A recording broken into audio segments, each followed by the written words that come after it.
Mini budget का अगु हुकूमत पारा आवाम ते पेट्रोल पंप किराइण जो फैसलो। पेट्रोलियम मसनूआत की कीमत में 32 रुपयनि ताईं वाक जो इम्कान। डीज़ल ते बि लेवी 10 रुपयनि ताईं वधाई वेंदी। ज़रियनि जो चवणु आहे त पेट्रोल की कीमत 282 रुपया ऐं डीज़ल की कीमत 295 रुपयनि ताईं थी सघे थी। वफ़ाक़ी हुकूमत IMF जे शर्तुनि ते तैयार कयल मिनी बजट अॼु पेश कंदी।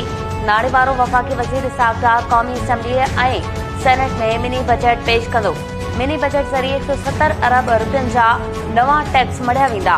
सुभाणे ताईं टिनी ऐवाननि मां बिल मंज़ूर कराए मंज़ूरी लाइ सदर ॾांहुं मोकिलियो वेंदो।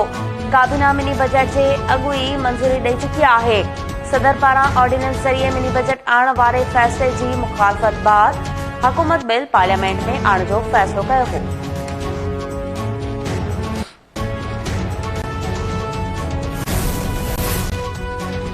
चूंडुनि बाबति इलेक्शन कमीशन खे बहितर फ़ैसिलो करणु घुर्जे।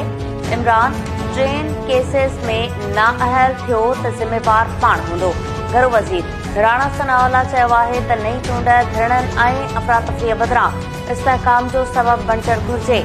ॿियनि ते करप्शन जा इल्ज़ाम लॻाईंदड़ इमरान पाण रिकॉर्ड करप्शन कई।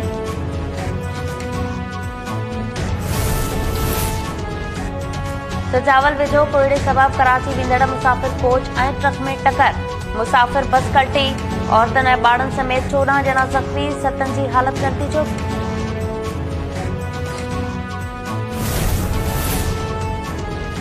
मलीर जे स्टील टाउन वारे इलाइक़े में पुलिस पारां मुबैना मुक़ाबले बाद 5 जवाबदार गिरफ़्तार करण जी दावा। फुर थियल 15 लख रुपया ऐं मोटरसाइकिल हथ। पुलिस मूजिब फायरिंग जी ॾे वठि बाद सजावल, अमीर खान, मोहम्मद शाह, मोहम्मद साबिर, गुलाम मोहम्मद खे ज़ख़्मी हालत में गिरफ़्तार कयो। जवाबदारनि स्टील टाउन मां पेट्रोल पंप तां 44 लख रुपया फुर कया हुआ। जवाबदारनि मुख़्तलिफ़ इलाइक़नि में ॾोह करण जो इतराफ़ कयो। वधीक जांच जारी आहे।